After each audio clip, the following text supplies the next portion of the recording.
Here's the fuel line. This is the last piece of that stainless stuff that I'm finally getting off the car. Stuff always pokes you in the finger.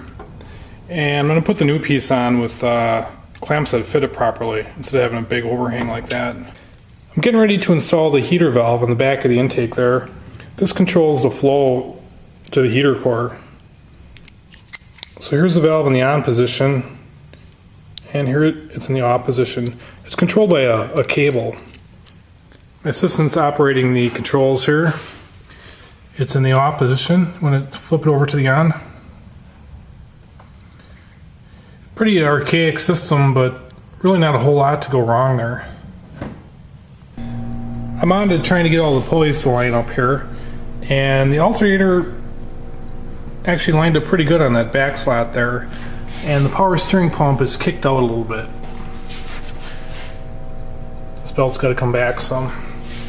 I think what I'm going to do is I'm just going to machine a little bit off that 3-hole spacer here, and it should line right up. So the pulley issue wasn't as bad as I thought it was going to be. After getting the original piece off, I've decided to make 3 bushings out of aluminum. Instead of, modifying the original piece. I like to keep all the original stuff intact. Here's what I came up with for spacers. You can see it's a little bit narrower. I took a guess on the thickness. If I need to take some more off them, I'll just go ahead and do so. And here are my spacers installed. I got the belt on there looking like it's pretty straight, and I'm going to run it and see what happens. Those spacers ended up being about 150 thousandths narrower than the original bracket. I was expecting to have to make another spacer down here at the other end of this arm for the power steering pump, but it really looks like a simple thin washer will suffice. Here I have another half 20 drain plug with the magnet on it. I had to buy a whole package of these half 20 threaded bosses from Summit when I got them. I think these were actually for a hood or something, but it worked good for the oil pan, and I'm going to weld the other half of that onto the trans pan. I think I'm going to locate the plug right here, just to get the majority of the oil out so I don't make a big mess when I drop the pan in the future. Here's what that looks like after a little MIG weld. She's still smoking. When I was at the All AMC show in Kenosha, there was a lot of complaints about headers heating up the starter. So here I wrapped my starter, my positive wire, with some heat shield. Here we've mounted the transmission cooler, and we used existing holes in the car, trying to get the crossbar as level as possible. It's all aluminum, painted it black so it wouldn't show as much. Paul took this one on. He's making a reproduction of the center inlay. I didn't want to drill any holes in the original piece. And we're going to put some gauges in it. Here's where it's at right now. He's made some metal mounting pieces and used studs instead of the original clip types, and that face will be welded to these eventually. Here it is in the dash. We tried to leave it recessed a little bit for the thickness of the vinyl. Here we got the car bolted on.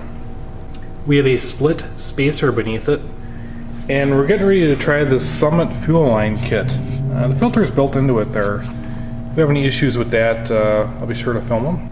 Here's a look at that Summit fuel line installed. So far so good. We'll see how it works when it's running. Here's a look at the carb on the motor. The intake was raised up so high that the original throttle bracket didn't work with this mechanical linkage, so we made a custom bracket and we got it working. I'm probably gonna look for a cable setup though. I don't like the mechanical linkage. Every now and then that stuff gets hung up, and not a good thing.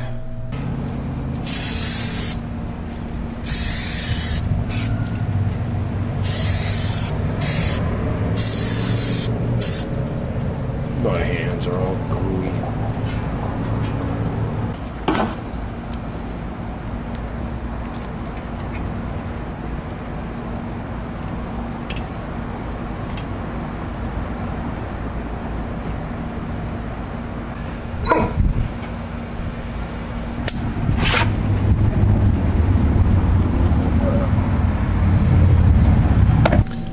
Getting ready to install these Summit brand gauges, and the air fuel ratio gauge came with a black face and a white face, and the white face is closer to the other ones, so we're screwing that on right now.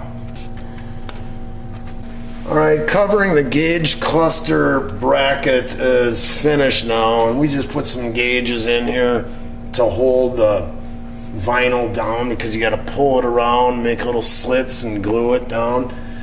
But this is one of the gauges that's going to be used, and it's an air-fuel ratio gauge. Helps you tune your car in a lot easier and set the idle and go for full throttle runs.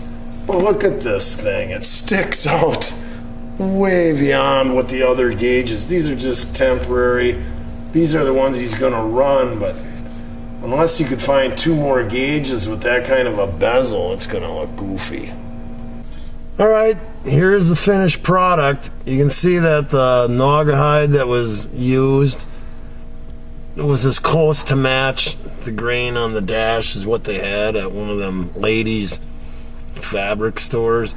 And once it has all the proper gauges in it, we found out that they need to be real shallow, otherwise you're going to hit the original speaker mount and the radio mount.